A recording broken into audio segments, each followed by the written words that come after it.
Hi, I'm Don Johnson. I'm the Executive Director of Lutheran Outdoor Ministries, LOM. This video and the others in the whole series are brought to you through LOM as a gift from all of our outdoor ministry members. We think you'll enjoy it. We're confident that it will be helpful.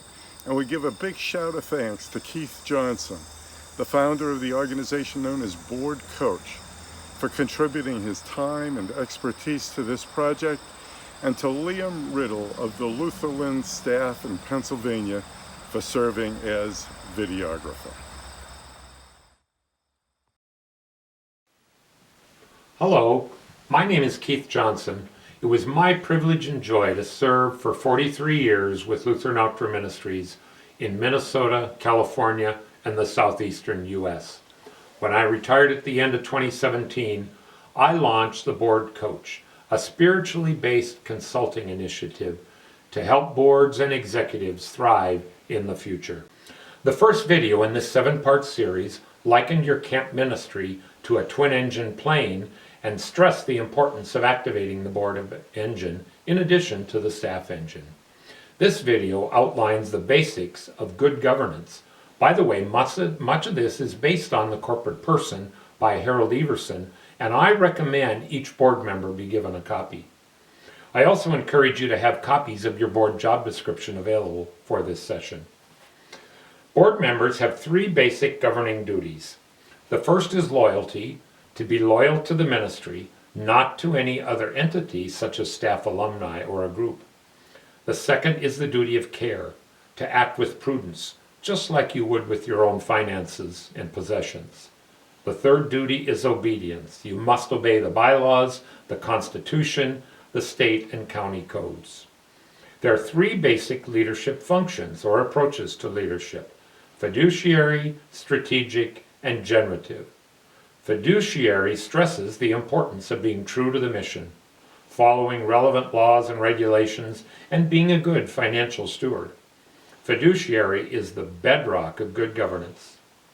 Strategic is the second, and it moves from inside to outside, from conforming and following the rules to how you are performing. The strategic approach helps the board chart a course to the future and to develop a strategic vision and plan. Strategic charts a path from where you are to where you want to go. Generative is the third type of leadership approach. While it's the least common to camp boards, it's very common in our lives. Generative thinking is reflective and non-rational. It seeks to make sense out of a situation rather than trying to solve a problem. Many boards have found it helpful to select one issue at each meeting and to think generatively. If your board is interested in pursuing this further, I recommend the book Governance as Leadership. I've also developed a 2-hour workshop on generative thinking. I think each of us are capable of using each approach, but we also have a default style where we are most comfortable. Stop the video for a few minutes and have members discuss which type of thinking is most common to you. And remember, each approach is needed, and you need a balance on the board. We now turn our attention to board responsibilities. These are the collective responsibilities for the board as a whole, as a group. The mission is the key lens through which the board focuses its work. The strategic vision points to where you are going. The strategic plan is how you will achieve the vision. The board is also responsible to adopt sound policies and a budget, as well as oversee the handling of funds, and the board supports and supervises the executive director. Board tasks refer to what each individual board member should commit to. First and foremost is attending meetings. There is no such thing as an excused absence from a meeting. Either you are there or you're not.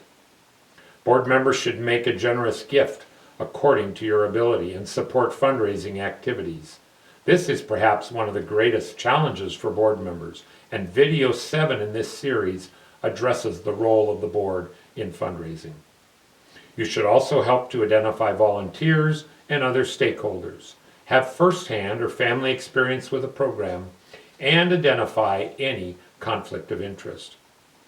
There are several cautions of what the board should not do. The board only supervises the executive director, who is the only staff member at board meetings, unless he or she brings a staff member in to address a certain issue. The board should not interfere with camp operations, and members must not conduct parking lot meetings where only some board members are present. Board members must respect confidentiality and not publicly disagree with decisions. If you cannot accept a decision of the board and you cannot speak about that publicly, your only recourse then is to resign from the board. I encourage you to stop the video now and look at your board's job description. Look first at the responsibility side as a group and see if your job description covers the responsibilities listed. Then ask yourself these questions. Does the job description challenge members? Is every member making a generous stretch gift? Does your meeting absence policy have enough teeth? Discuss any changes you may wish to make to the job description. For LOM board members, you need to wear two hats. One is as a board member, and the second is as a volunteer. Remember, you're only the board when the board is convened in meetings. And when you are a volunteer, like helping at a workday or with another project, you are responsible to the executive director or to his or her assigned staff member. Camp ministries need board members to volunteer their gifts and abilities, so please continue to do so. You will want to consider the gifts and abilities needed on your board when seeking new members, and this is addressed in video 3. In review, there are also several signs and benefits of good governance that are shown on this slide. The board is greater than its individual members. The significance of how the board works is not with homogeneous members, but the way in which members work towards a common goal. The board must own the governance process and not leave it to the executive director. And the executive director needs to devote a significant amount of time to the board, spending as much time with the board, committees, and volunteers as he or she does with staff. I hope this video has been helpful to you and your board to improve its effectiveness and to understand the crucial importance of good governance. If your board has time, I've added a few additional slides on board mechanics. You can see the topic starting with slide 18.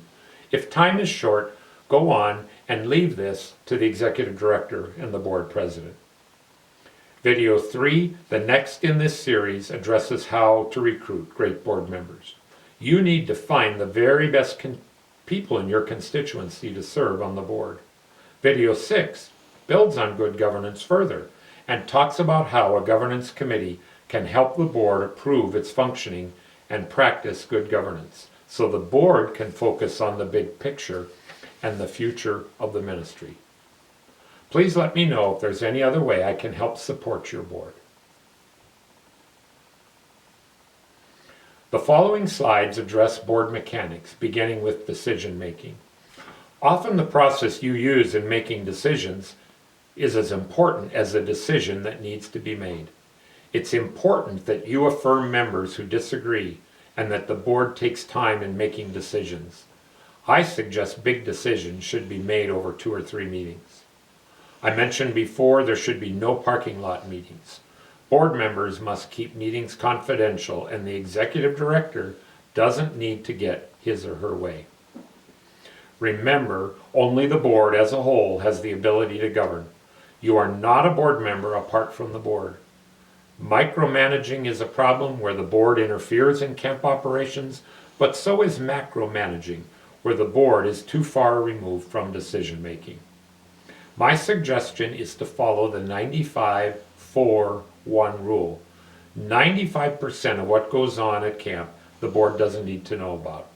4% the board needs to be informed, and 1% needs board conversation and attention. Conflict and disagreement is important to be handled right. Disagreement at board meetings should be encouraged, not discouraged. A good idea with difficult decisions is to go around the room and invite each board member to give their input, which will help determine if consensus has already been reached. Determine if you will use consensus in decision making or majority rule. And as I said before, when you cannot support a decision, you cannot talk about it publicly, and if you can't accept it, your only recourse is to resign from the board. Handling complaints requires sensitivity by board members. Listen to the complainant, but don't affirm the person. Trust the system and expect the executive director to handle the problem. It's vitally important that the board speak with one voice. The board needs to decide whether the board president or the executive director will speak for the ministry, and this is especially important in a crisis. Either is okay. And as we've shared, the board needs to speak with one voice to staff and to the public. Harold Everson's book has more information on decision making, handling conflict, receiving complaints, and corporate voice. Please let me know if there's any way that I can help support you and your board.